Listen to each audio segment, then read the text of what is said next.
recently we've been having these naysayers in the Boruto community about Shikamaru becoming the eighth Hokage. These long-haired ass niggas, these Naruto jumpsuit smelling ass niggas, Konoha boot smelling ass niggas, Danzo arm smelling ass niggas is really trying to say my mans don't deserve to become Hokage. So today, it's your boy Wolf Nara back to bring you another video in regards to Boruto and why Shikamaru is the only person who's qualified to be a Hokage at this current point in time in the Naruto series or Naruto world or Naruto verse, whatever you being head ass niggas want to say, you feel me? But first things first, since the original Naruto,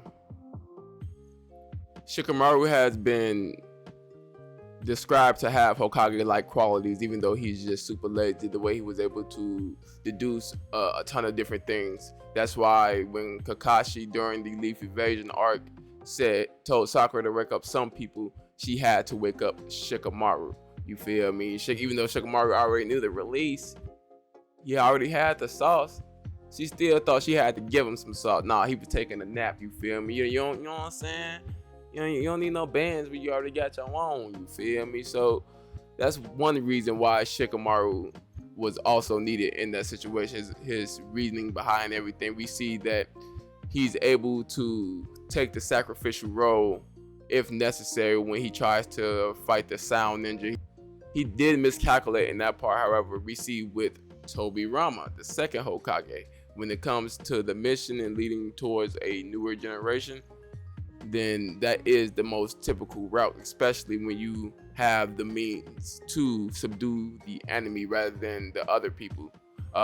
We know that Naruto and Sakura was on their way to go get Sasuke at that point, so it'd be best for them to go fight with Sasuke in regards to like a teamwork type of thing versus him to go there. He never really worked with him on a team. He wouldn't be useful in the situation. So in this situation, it'd be best to stop and provide his teammates more time to catch up to their main objective while he subdued the people who's pursuing them. He also ends up getting saved by Asuma. Again, just basically teaching him that he also needs to think more before he make rash decisions like that. And think of in terms of that particular situation, that was the best course of action. Whether Asuma believed it was a rash decision or not, it was really nothing he can do about that. He also found out once he caught the 12 that it was also somebody else hiding in the bushes. You feel me? Folks say I was ready to pop up out the cut like Fredo. You feel me? So you have things like that that's going on with the character. Now, next situation is when he became a Chunin. When he became a Chunin, not because he was able to beat Tamari, he lost the match. It was just the strategies he was able to impose and being able to maximize his strength against her weaknesses, even though it was a complete mismatch during the entire match, and still able to have the best outcome possible, even though he was lazy. And everyone else fight was just a bare knuckle brawl. This fight actually had strategy. So the higher ups, and you have to agree that the higher ups and the Hokage have to make that person a Chunin, in which we see the higher ups and Tsunade makes Shikamaru a Chunin at that time. Now we fast forward to the end of the Sasuke retrieval arc. We're not going to really talk about the Tsuyu fight. That was just basically Shikamaru learning that he can actually rely on other people who's not Ino Shikacho, or Leaf Village members or ninja in general. It's all about the bonds that you make at that current point in time. No one expected the Sand Shinobi to come in, but that's not really the biggest part for his character. The biggest part for his character during that arc was him trying to throw away that leadership position because he felt like he wasn't qualified as a ninja to be doing things of that nature. You feel me? And so his dad had to tell him, like, okay, cool, gang. The homie's gonna die, gang. That's just part of life, you feel me? Or you're smart enough, you could be the one that leads them. At least that way you know that you did not only everything in your power, but your success rate for your friends coming back alive is all in your hands. You have control in that situation.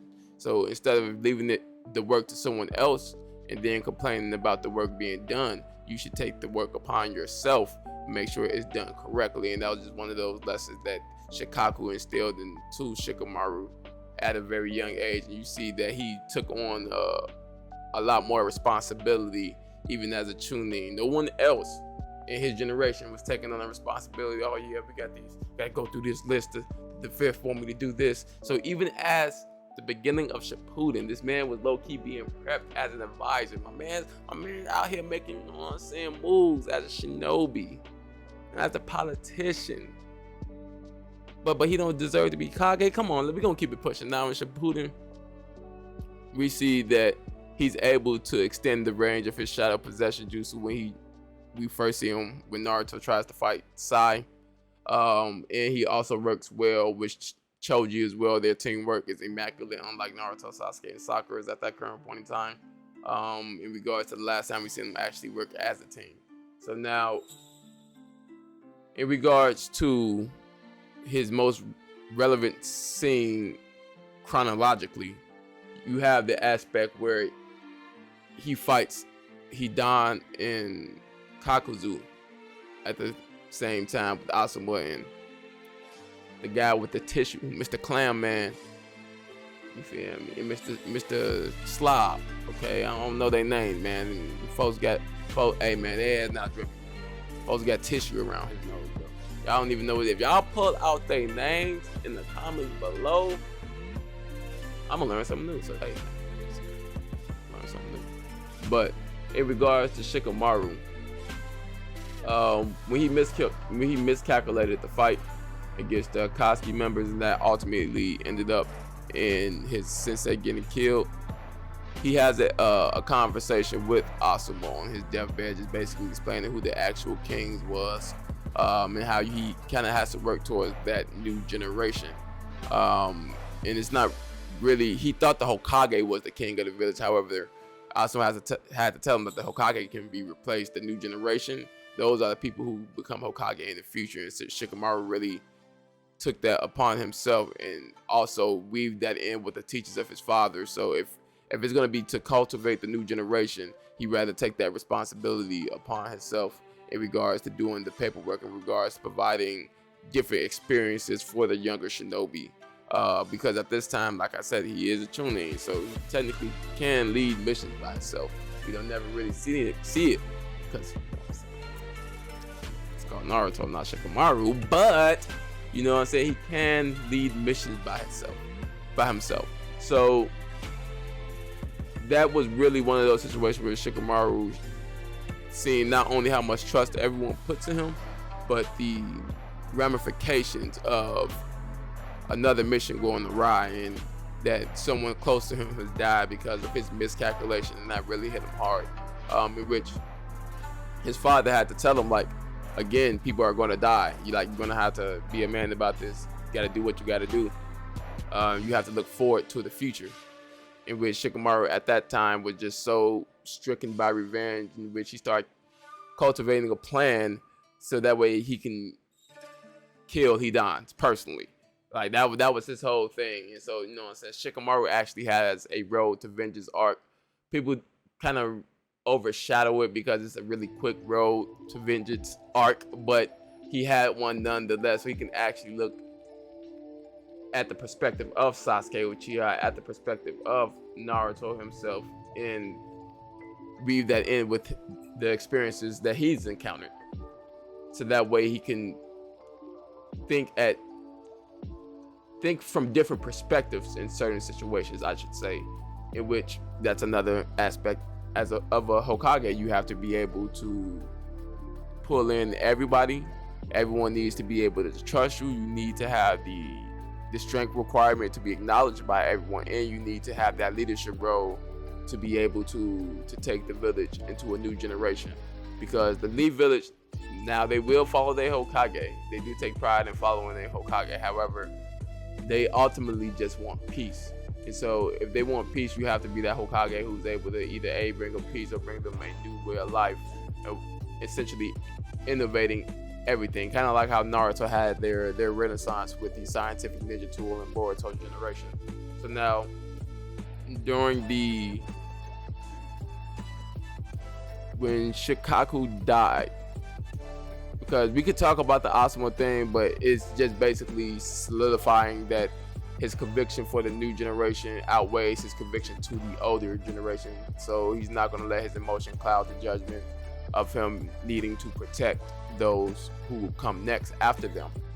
And so with the death of Shikaku, there was a moment where this solidified to me that eventually Shikamaru was gonna be the Hokage, and then we get later instances on after that I'll talk about. But when Shikaku died, he told him that he gave him the speech about him being his will, that he didn't really give him anything. He apologizes to his son.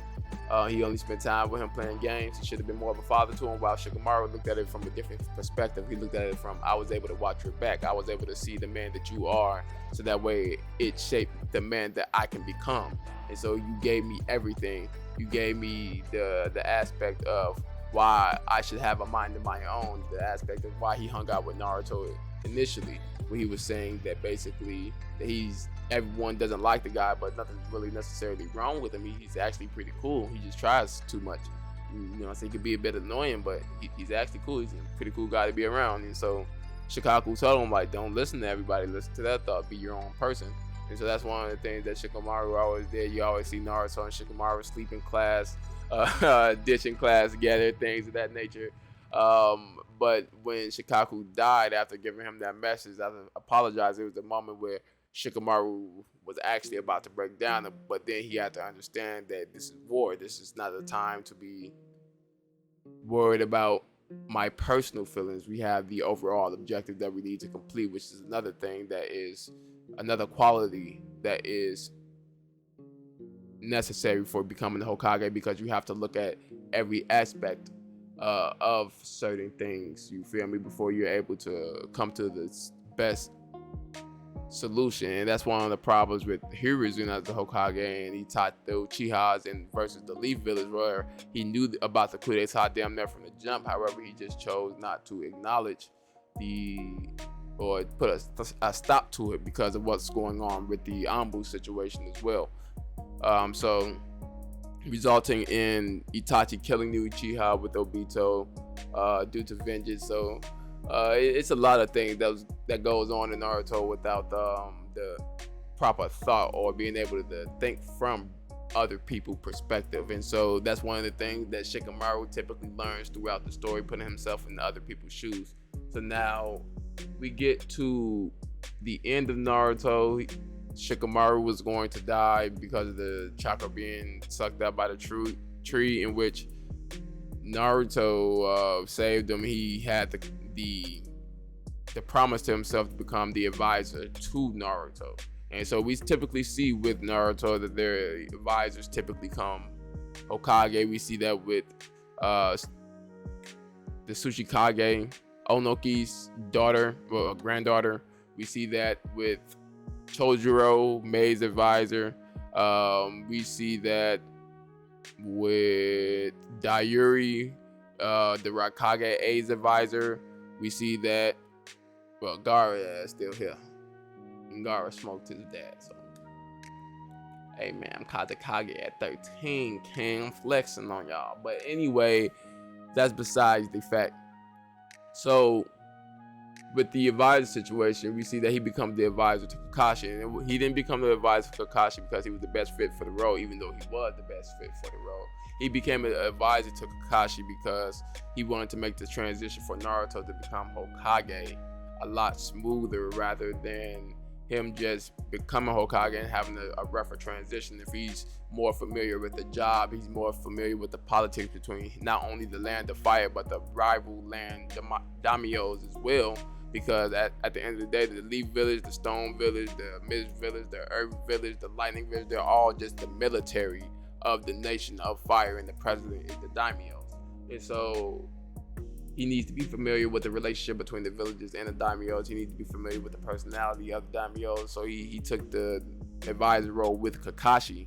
Now he has the politics underhand. He helps Kakashi with the role. Kakashi then acknowledges that Naruto is pretty much ready mentally because he has the strength. He has the people acknowledgement, but he's not able to always rationally think. He's not able to pick the best outcome. He always rushes in which that's not a quality anyone needs to lead a village. So once Naruto was deemed mentally ready to become Hokage, then Kakashi passed the title on, and Shikamaru carried on to be Naruto's advisor. So that way, this transition is smooth. We often see Naruto sometimes make rough decisions, and usually Shikamaru was there to kind of let him know not necessarily what to do, but the best course of action in regards to his decision or who the decision itself would be affecting. So at least that way, Naruto could think on it a little bit more, or at least tell him more about his thinking, because Naruto also thinks in a similar capacity to Shikamaru. He's not as smart as Shikamaru, but he's able to deduce at least the basics based off what he's experienced. And so Naruto's whole thing is all about what he's experienced. Shikamaru's whole thing is about all the knowledge that has been gathered, whether he's experienced it or not. And he tries to think at it from a different perspective. And so when a Hokage is considered weaker than most of the previous Kage, then at that point, because he's definitely a little bit weaker than Kakashi, because Kakashi still had purple lightning, I guess. But in regards to that meteor that was about to drop in Naruto the last, it wasn't going to be nothing neither of them could do as Hokage. That the village was going to be destroyed, both of them. However, the strength of Shikamaru is being able to actually rally everyone together and be able to use everyone's ability in a plan at max capacity. So that way, even if he doesn't have the strength, everyone in the village comes together to protect the village. So he's still a man of the people. You feel me? And that's one of the things that I really do enjoy, and why I definitely feel that if anybody should be the 8th Hokage, Shikamaru. But let me know what you guys think down below. Have you guys been seeing this Shikamaru slander? I'm not taking no slandering for the GOAT. Okay? Anyway, it's been your boy Wolf Nara, and I'm out.